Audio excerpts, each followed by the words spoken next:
Okay, so now that we've seen the experimental setup for how we control which product we get from the primary alcohol oxidation, we can start to write equations for these reactions.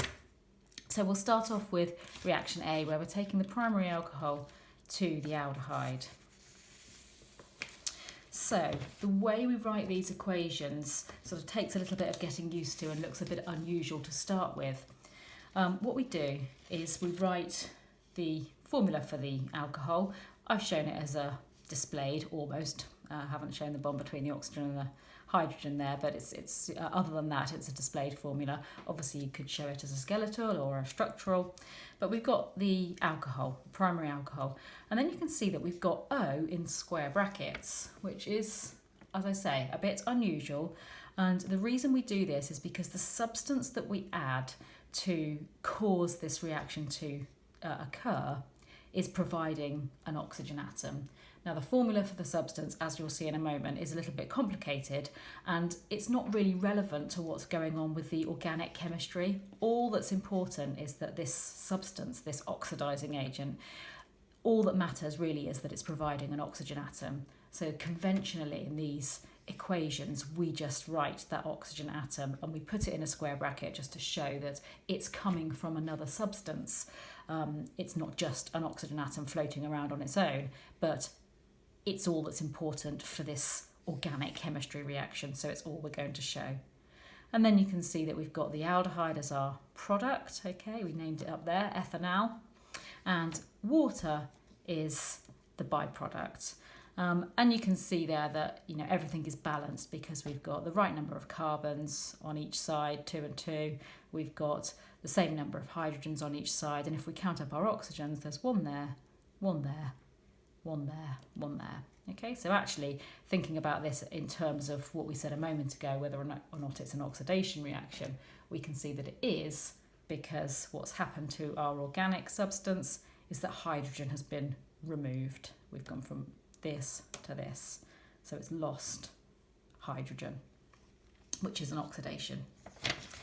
Now, the O in square brackets, as I say, represents an oxidizing agent. Now, you do need to know what that oxidizing agent is. Now, it's a mixture of a substance called sodium dichromate. We could use potassium dichromate instead, and you need acid in there as well, which is typically sulfuric acid. Now, the formulae of this substance, so this sodium dichromate, is this one, Na2Cr2O7. You do need to know that formula. If it's the potassium version instead of the sodium version, it's a similar formula. Okay, it's just K2 instead of N2. Now, either of those, doesn't matter which one you use, this actually splits up and provides what we call the dichromate ion, okay, which is Cr2O7 2-, and it's that ion mixed with the H+ ions from the acid that is what we call this oxidizing mixture. So those substances, those ions, are what produce this O in square brackets. You do not need to know how that works or how that happens. It's complicated, so we're not even worrying about it at this stage.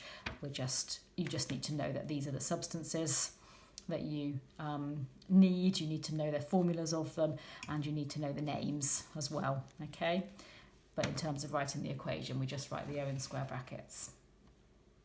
Now, we also need to know, so there we go, we can just call that, acidified dichromate if you want to name it in another way. Okay, you can either name the individual chemicals or you can talk about acidified dichromate. Now, the other thing I was just going to mention there was that if we want to produce the aldehyde, as you've seen when we were looking at the diagrams of the experiments, we need the distillation set up. Okay, so you remove that aldehyde as soon as it forms and prevent formation of the carboxylic acid. If we could see, and you'll see on the YouTube clip in a moment, if you could see this stuff, the acidified dichromate, it's bright orange to start with. When it does its job and it causes something to be oxidized, as it has done here, it turns green. Okay, so orange to green is the colour change that you need to know there. Okay. Now, moving on to equation B, okay, when you're taking the primary alcohol to the carboxylic acid. Okay, this time, because we're going 2 steps in the oxidation process, we're adding 2 lots of O in square brackets. We still produce water, okay, and again you can see if you count up all the oxygens, all the hydrogens, all the carbons, the equation is balanced for each of those 3 elements. Now this is where it gets a bit simpler because O in square brackets is exactly the same as it was before. It's the same substance, so it's exactly the same, okay? It's just now, in order to get the carboxylic acid, we need to make sure we've got the experiment set up for reflux conditions, not distillation. Okay, so reflux.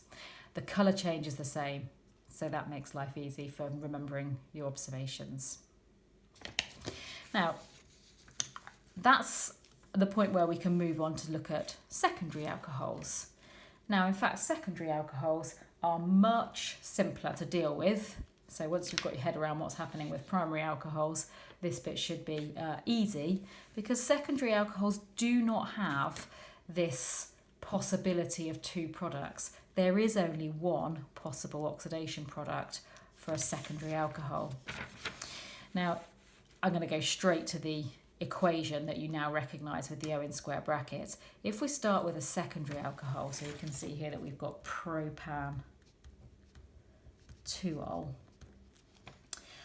then what happens with this, when we oxidise this substance, then what we do is we form, like we did in the first stage of the primary alcohol, we form a C double bond O here, and in order to do that we have to lose this hydrogen. So we lose the hydrogen off the alcohol and the other hydrogen off that carbon atom. So this forms this C double bond O, but this time the C double bond O is in the middle of the molecule rather than on the end, which means that this substance is a ketone.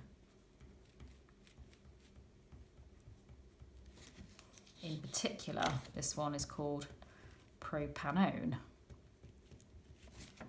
Water is formed as well, and you can check that it's balanced by adding everything up as before. Now, for these secondary alcohols, the ketone is only the only possible product. You can't take it to a carboxylic acid.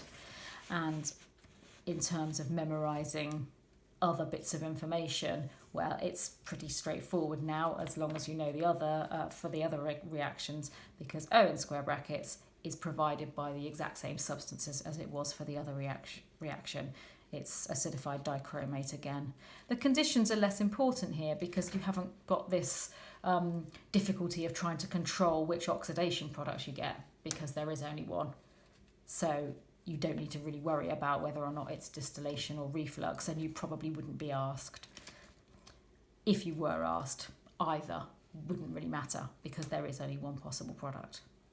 The observations are the same, orange to green, because we've got the same oxidising agent, the acidified dichromate, and it's done its job, and it goes green when it does its job. Finally, just for completion here, tertiary alcohols.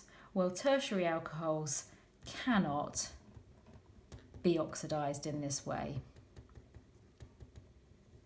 Now, the reason for that is because if we look at the structure of a tertiary alcohol, if we think about what happens in the first stage of this type of oxidation, we form a C double bond O where we have the alcohol. Now, in order to do that, if we think about, crossing that hydrogen off and putting the double bond in here, well, if we did that, then this carbon in the middle would have too many bonds. It would have 5 bonds, not 4, and carbon can only have 4 bonds. So the only way to make that work would be to break one of these bonds. Now, these are all carbon-to-carbon bonds, which are strong, and it's quite difficult to break carbon-to-carbon bonds. It's certainly not going to happen with these chemicals and with this type of reaction. So it doesn't work, it doesn't happen. Tertiary alcohols won't undergo this type of oxidation. Okay.